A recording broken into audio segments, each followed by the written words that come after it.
Straight out. Nah, give me 2. All right, I got you. Hey, we gonna bring it first. We gonna do it first. We gotta start that out first. Let's be the hammer, not the nail. Nah, give me 2. All right, I got you. Hey, we gonna bring it first. We gonna do it first. We gotta start that out first. Let's be the hammer, not the nail. So he's going to warrant more looks moving forward. But that's all we could say at this particular moment. We really can't say more than that right now. Proof to me that he's absolutely demanding of more reps with the second and first teams against the second and first. 2 or 3 times when we saw some of the retreat, run around, don't try and do too much. So I think that that's why I'm so encouraged was he did some of that, and that can't be the calling card of his game. And so I think that there's still even more opportunity for him to fix some of the stuff that might be a hiccup for him in the NFL. And Stephen A. did all he could in that one opportunity to prove that he belongs. So much so that he now gets another opportunity to where we're going to be expecting and looking forward to the second Browns preseason game. I don't know the last time we were excited about a Browns preseason game where there was a big storyline to emerge like this, but that's what this is. He showed he belonged on Friday night, and now we'll get it. Whatever Stefanski did is actually par for the course. I know a lot of fans don't want to hear it. I know a lot of fans don't know about it, but I'm gonna take y'all inside this locker room. So, but I thought the guys did a really nice job of Shedeur and operating, the guys making plays. So again, a ton to teach off of. Get 3 quarters that I look decent, and the Los Angeles Rams call the Browns so I can be their 3rd string quarterback. Because the Rams story right now is Matt Stafford's got a bad back. And that is really concerning. And their backup quarterback, while a fine backup quarterback, has his own injury. Telling you right now, Shedeur Sanders proves he's more than capable enough to lead this team to the playoffs, possibly the Super Bowl. I am downright saying that right here, right now. Lead this team to the playoffs and possibly the Super Bowl. I think it's got to be done. And I'm going to do it. Super Bowl! Super Browns! Yeah! I think we might have one. What if I told you that Shedeur Sanders isn't being kept on the bench because he's not ready, but because he's too ready? What if Dylan Gabriel's pathetic 21% completion rate and those 11 missed passes aren't just bad performances but desperate attempts to justify a system that's been lying to us for 30 years? The NFL establishment is terrified of Shedeur Sanders, not because he might fail, but because his success would expose 3 decades of lies about quarterback evaluation, draft positioning, and who really deserves to lead NFL franchises. The conspiracy runs deeper than you think, and the evidence will shatter everything you believe about how this league really operates. While Shannon Sharpe and Ocho Cinco debate Kevin Stefanski's bias, they're missing the bigger picture. This isn't just about one coach's prejudice or one team's dysfunction. Shedeur Sanders represents an existential threat to the NFL's entire power structure, a quarterback so undeniably talented that his success would force the league to confront 30 years of systematic lies about evaluation, opportunity, and merit. The Browns aren't just mismanaging a rookie quarterback. They're participating in a league-wide conspiracy to suppress a player whose success would expose how many franchise quarterbacks were chosen for reasons that had nothing to do with football ability. Today, I'm going to reveal why the NFL establishment is more afraid of Shedeur's success than his failure, and how his inevitable rise will force a reckoning that could destroy careers, reputations, and the credibility of an entire system built on deception. By the end of this video, you'll understand why keeping Shedeur Sanders buried isn't about development. It's about damage control for a league that's been lying to fans for 3 decades. For 30 years, the NFL has sold fans a lie about quarterback evaluation, and Shedeur Sanders threatens to expose the entire fraudulent system. The league has convinced us that draft position, combined metrics, and pro-ready assessments determine quarterback success. But Shedeur's dominance, despite being ignored by this system, proves it's all been theater. Look at the evidence that's hiding in plain sight. Shedeur Sanders dominated at Jackson State, elevated Colorado's entire program, and, according to Ocho Cinco, just did what we already saw him do when given NFL opportunities. He's an accurate thrower who, when he's got to make big throws in the red zone, he's pretty damn good at it. This isn't a player who needs development. This is a player who exposes how fake the development narrative has always been. Meanwhile, Dillon Gabriel, who fits the traditional evaluation profile, completes 11 out of 22 passes for a 50% completion rate when all eyes were on him. In his worst performance, he managed just 3 completions out of 14 attempts, throwing 11 passes wide off the mark. That's a 21% completion rate from a quarterback who supposedly passed all the traditional evaluation metrics. The NFL's evaluation system has never been about finding the best quarterbacks. It's been about justifying predetermined choices based on factors that have nothing to do with football ability. College pedigree, physical measurements, Wonderlic scores, and interview performance, all designed to create the illusion of scientific evaluation while protecting a selection process based on comfort, familiarity, and maintaining existing power structures. Shedeur's success despite being denied proper opportunities reveals the truth. The evaluation system is designed to exclude players like him while protecting players like Gabriel. When Shannon Sharpe observed that Shedeur succeeded even while not getting first-team reps with the ones or the twos, he was exposing how the system creates artificial barriers to prevent certain players from demonstrating their abilities. The most damning evidence? Kevin Stefanski can watch Shedeur outperform Gabriel in every measurable way and still maintain that Gabriel deserves more opportunities.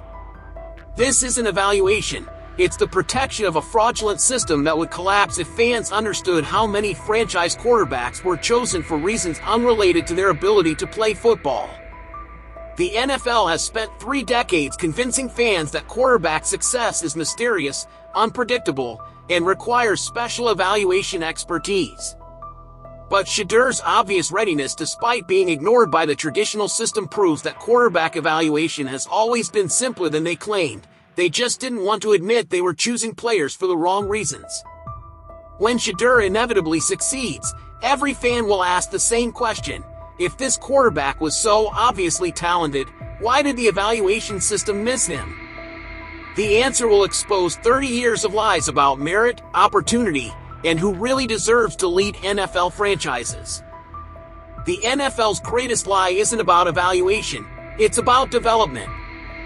For 3 decades, the league has used development time as an excuse to protect inferior quarterbacks while suppressing superior talent, and Shedeur Sanders' immediate readiness threatens to expose this entire fraudulent system.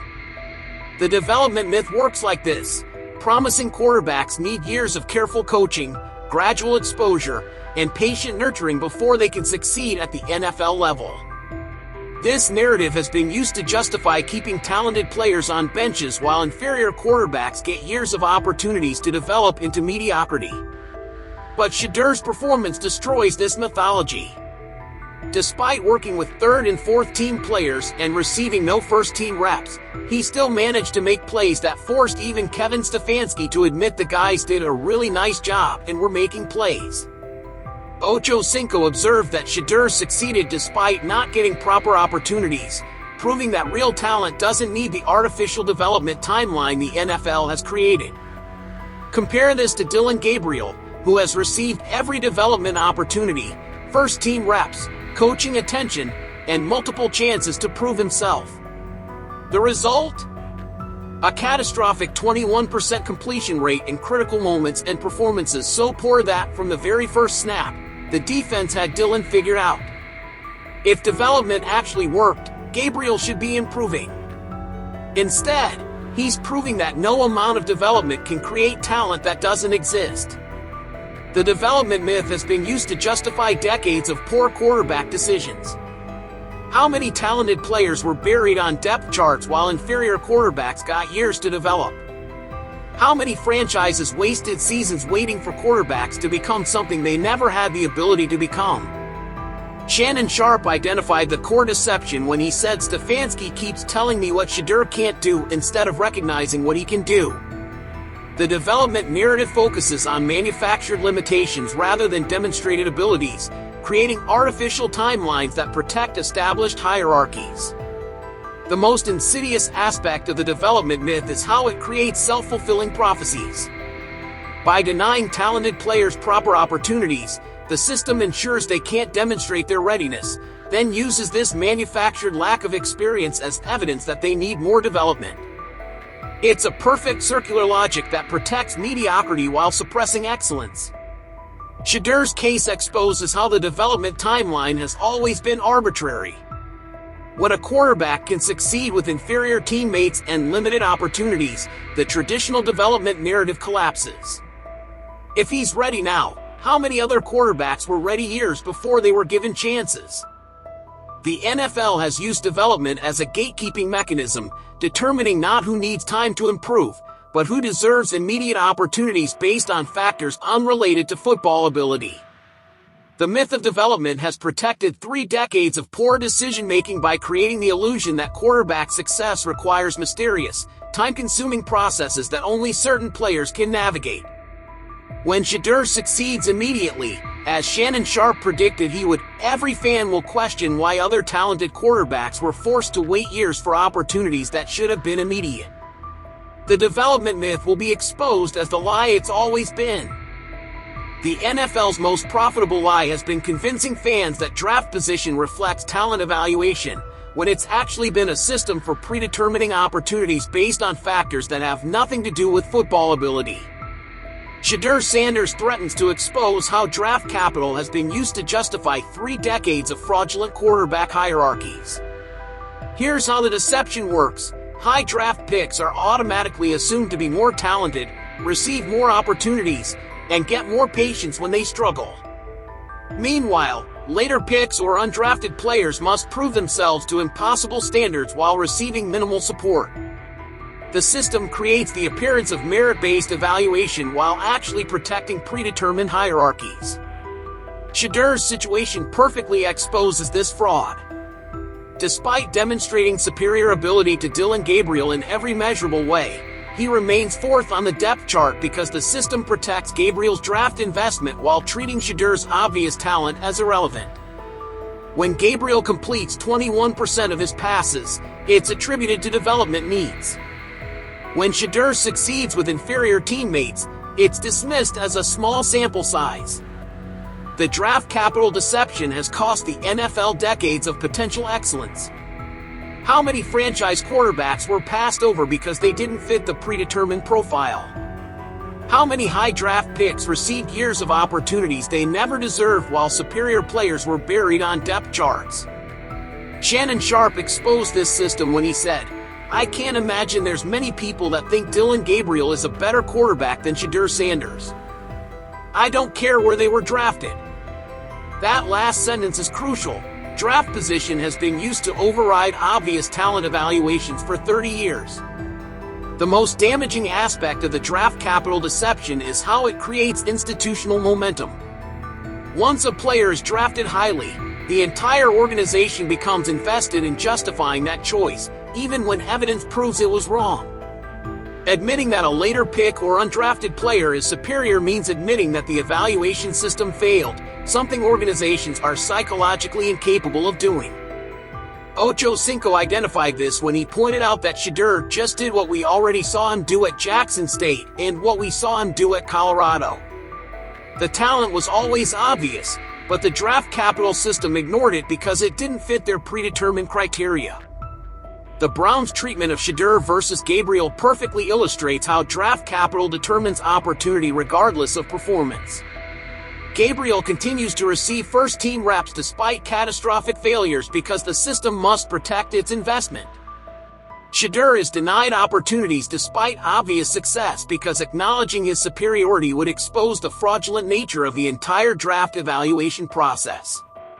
When Shedeur inevitably succeeds, fans will demand answers about why draft position was considered more important than demonstrated ability. The revelation that talent evaluation has been secondary to draft capital protection will force a reckoning that could destroy the credibility of front offices across the league. The draft capital deception has been the NFL's most profitable lie because it allows teams to justify poor decisions while maintaining the illusion of scientific evaluation. Shedeur's success will expose this entire system as the fraud it's always been. The NFL's 30-year deception couldn't have survived without media complicity, and Shedeur Sanders' obvious talent is forcing sports journalists to confront their role in perpetuating lies about quarterback evaluation and opportunity. The same media voices now defending Shedeur spent decades selling fans narratives that protected inferior quarterbacks while suppressing superior talent. Look at how the media has covered Shedeur's situation versus Dillon Gabriel's failures. When Gabriel completes 21% of his passes and throws 11 attempts wide off the mark, it's framed as development struggles that require patience. When Shedeur succeeds despite being denied proper opportunities, it's dismissed as an insufficient sample size or attributed to supporting cast performance. This is an accidental bias. It's systematic narrative protection that has defined NFL media coverage for 3 decades. The media has consistently sold fan stories that justify organizational decisions rather than questioning them, creating an echo chamber that protects fraudulent evaluation systems. Shannon Sharpe and Ocho Cinco represent a new generation of media voices willing to challenge these narratives, but their criticism of Kevin Stefanski's treatment of Shedeur exposes how rare honest evaluation has been. When Sharpe says Stefanski keeps focusing on what Shedeur can't do instead of what he can do, he's highlighting how media coverage has traditionally emphasized manufactured limitations rather than demonstrated abilities. The media's complicity in the NFL's lies runs deeper than individual player coverage. For 30 years, sports journalists have sold fans the mythology of quarterback development, the importance of draft capital, and the complexity of evaluation processes. They've created an entire industry around explaining why obvious talent isn't ready while inferior players deserve patience and opportunity. Ocho Cinco's observation that Shedeur just did what we already saw him do at Jackson State and what we saw him do at Colorado reveals how the media has ignored obvious talent when it didn't fit predetermined narratives. The evidence of Shedeur's ability has been available for years, but media coverage focused on traditional evaluation metrics rather than actual performance. The most damaging aspect of media complicity has been the creation of false complexity around quarterback evaluation.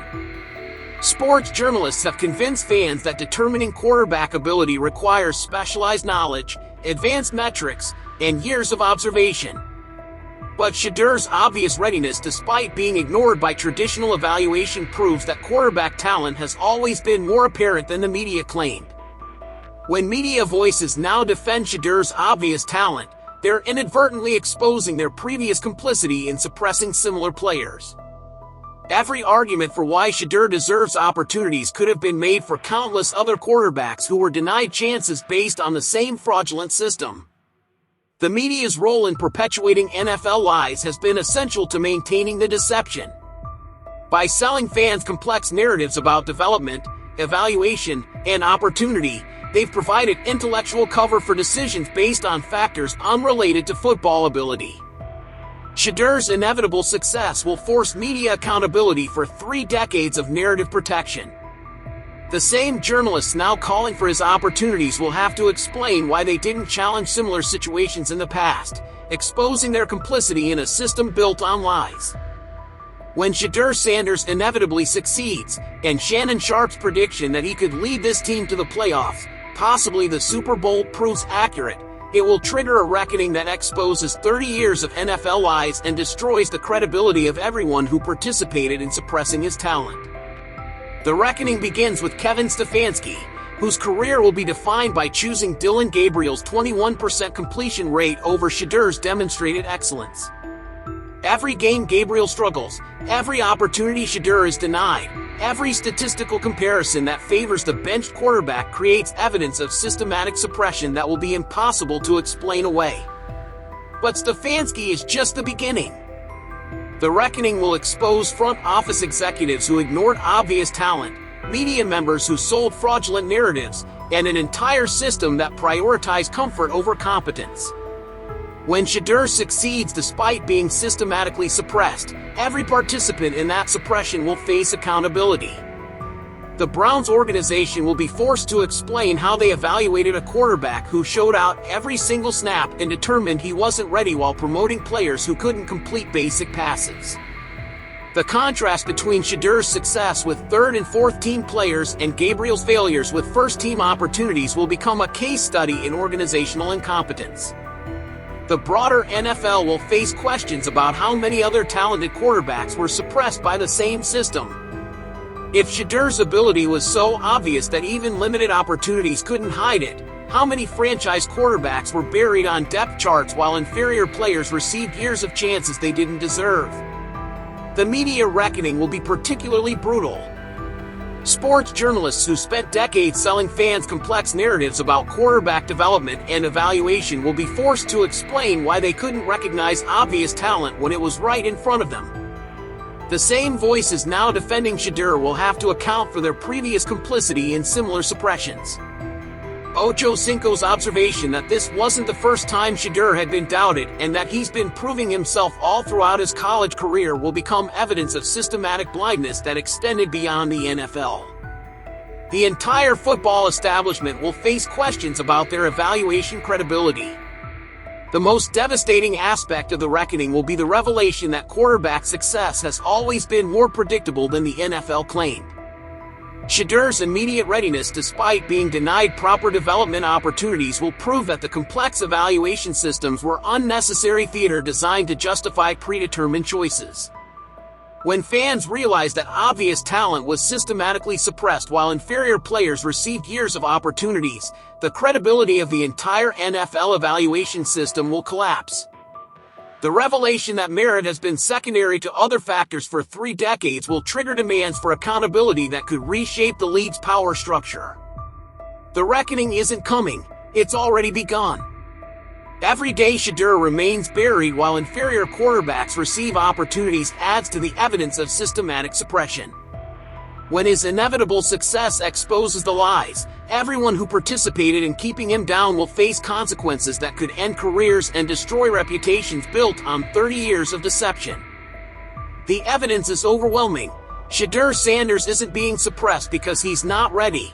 He's being suppressed because his readiness exposes 30 years of NFL lies about evaluation, development, and opportunity.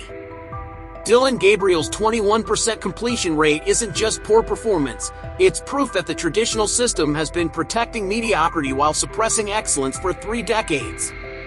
When Shannon Sharpe says Shedeur could lead the Browns to the playoffs and Super Bowl, he's not just evaluating talent, he's predicting the moment when the NFL's entire house of lies comes crashing down. Shedeur's inevitable success will force every fan to ask the same devastating question. If this quarterback was so obviously ready, why did the system work so hard to keep him buried? The answer will expose everything. 30 years of fraudulent evaluations that prioritize comfort over competence. 3 decades of development myths that protected inferior players while suppressing superior talent. An entire media establishment that sold fans complex narratives to justify simple prejudices. A league that built its credibility on lies that are about to be exposed by one quarterback's undeniable excellence. Kevin Stefanski thought he was managing a depth chart, but he's actually documenting the evidence of his own complicity in a system built on deception. Every day he keeps Shedeur buried while promoting Gabriel's failures. He's creating the paper trail that will destroy his career and expose the lies he represents. The reckoning isn't coming, it's here. Ocho Cinco and Shannon Sharpe aren't just defending one player, they're leading the revolution that will force accountability for 30 years of systematic suppression. When Shedeur succeeds, and he will, the NFL will never be able to lie to fans about evaluation and opportunity again. The establishment is terrified of Shedeur Sanders because his success won't just win games, it will expose the truth about how many other talented quarterbacks were sacrificed to protect a system built on lies. The revolution starts now, and it starts with the quarterback they tried so hard to keep silent. This is the most explosive theory I've ever presented, but the evidence speaks for itself.